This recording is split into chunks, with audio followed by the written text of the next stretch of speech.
2B. Di sini saya akan menjelaskan tentang sistem perkemihan.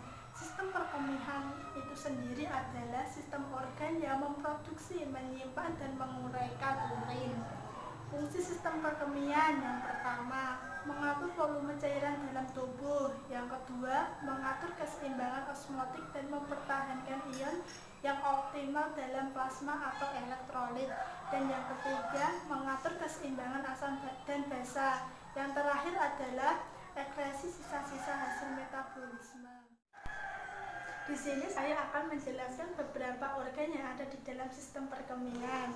Yang pertama ada ginjal, yang kedua ada ureter, yang ketiga ada kandung kemih atau fasika urinaria, yang terakhir ada uretra. Langsung saja, yang pertama saya akan menjelaskan organ ginjal. Ginjal terdiri dari dua, yaitu ginjal kanan dan ginjal kiri.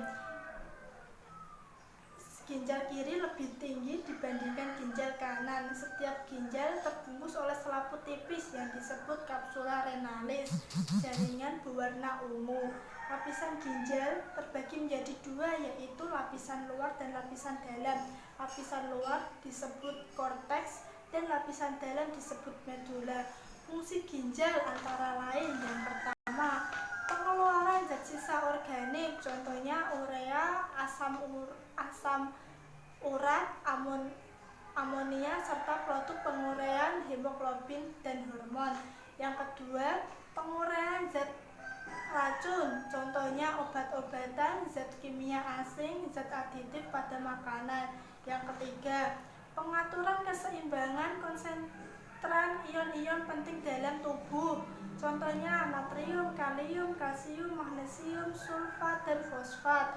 Dan yang terakhir, mengeluarkan sisa-sisa metabolisme, ureum, kreatin, dan selanjutnya saya akan menjelaskan bagian organ ureter.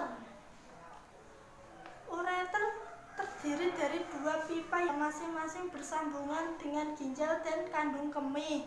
Lapisan ureter terdiri dari lapisan luar atau jaringan ikat atau bisa disebut juga fibrosa, lapisan tengah atau otot polos.